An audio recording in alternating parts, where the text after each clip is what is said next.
اعوذ باللہ من الشیطان الرجیم، بسم اللہ الرحمن الرحیم۔ السلام علیکم جی، میں ہوں فاطمہ بلال، اور آج کا جو ہمارا ٹاپک ہے وہ تمام انسانوں سے ریلیٹڈ ہے۔ ہمارے دکھ، ہماری پریشانیاں، ہمارے غم۔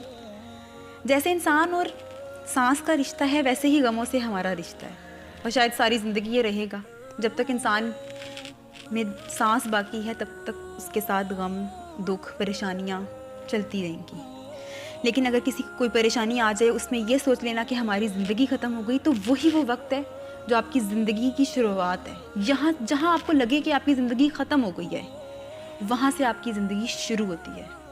کیونکہ جب ہم دکھ میں ہوتے ہیں، پریشانی میں ہوتے ہیں، تو جو کرنے کی ٹھانتے ہیں اللہ وہ ہمیں ضرور نوازتا ہے، کیونکہ اس کے لیے ہم بالکل لویل ہوتے ہیں۔ وہ ہم نے سوچا ہوتا ہے کہ ہم نے یہ کرنا ہی کرنا ہے۔ کچھ لوگ یا کچھ سسٹمس ایسے بنتے ہیں کہ ہم بے حد دکھی ہو جاتے ہیں، ہمیں دھتکار دیا جاتا ہے، تو وہ وقت جو اس میں آپ فیصلہ کرتے ہیں کہ ہم نے کچھ کر کے دکھانا ہے، وہ بالکل حقیقی فیصلہ ہوتا ہے۔ آپ کی زندگی کا وہ واحد فیصلہ ہوتا ہے جس پہ آپ ڈٹے رہتے ہیں۔ اگر تو آپ نے اپنے غموں کو اپنے اوپر طاری نہیں کیا، اور اگر کر رہے ہیں تو نہ کریں، ڈپریشن میں چلے جائیں گے اور کچھ نہیں ہوگا۔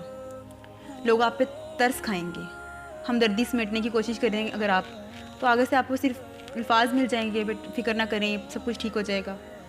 آپ کو ہمدردی نہیں سمیٹنی، آپ کو کچھ کر کے دکھانا ہے کہ جو لوگ آپ کو آج دھتکار رہے ہیں وہ کل آپ کی مثالیں دیں کہ فلاں شخص تو ہمارے ساتھ بیٹھا کرتا تھا، یا ہم اس کو جانتے تھے۔ تو اپنے غموں کو یا اپنے دکھوں کو، تکلیفوں کو ظاہر نہ کریں، ان کو اپنے اندر رکھیں۔ انشاءاللہ آپ وہ طاقت بنیں گے کہ دنیا حیران رہ جائے گی۔ اللہ آپ کو اتنا دے گا کہ آپ راضی ہو جائیں گے۔ یہ وہ آیت ہے جو انسان کے اندر تک سکون اتار دیتی ہے۔ آپ بھول جاتے ہیں، اللہ نہیں بھولتا۔ اپنے بندے کے غم، تکلیفیں، اس کی آنسو، اس کی آہیں، اور یہ بات بہت ایک انسان کے لیے کافی ہوگی میرے خیال سے، کہ اس کا اللہ اس کو جانتا ہے، اس کا اللہ اس کو دیکھ رہا ہے، سن رہا ہے، وہ نہیں بھولے گا۔ ایک وقت آئے گا آپ بھول جاؤ گے، اللہ آپ کو اتنی ترقی دے گا کہ آپ کو یاد بھی نہیں ہوگا کہ فلاں غم آیا تھا، فلاں دکھ آیا تھا، وہاں فلاں تکلیف تھی۔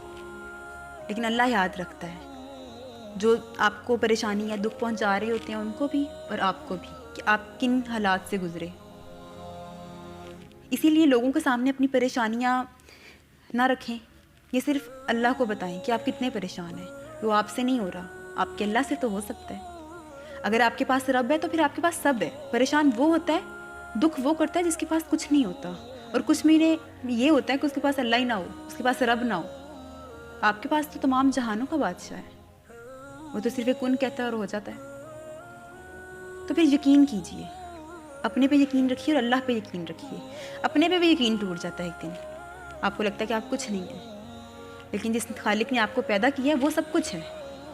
وہ آپ کو اس مقام پر پہنچائے گا جس کا آپ نے تو کبھی تصور بھی نہیں کیا ہوگا۔ یقین رکھنا سیکھیے، کیونکہ آپ کے پاس رب العالمین ہے، تمام کائنات کا مالک، تمام جہانوں کا پالنے والا۔ اتنی بڑی اگر آپ کے ساتھ طاقت ہے تو پھر آپ کو کس بات کی پریشانی یا کس بات کا ہارنا؟ جیت تو آپ کا مقدر ہے۔ اس کے ساتھ ہی میں آپ سے اجازت چاہوں گی۔ اللہ نگہبان۔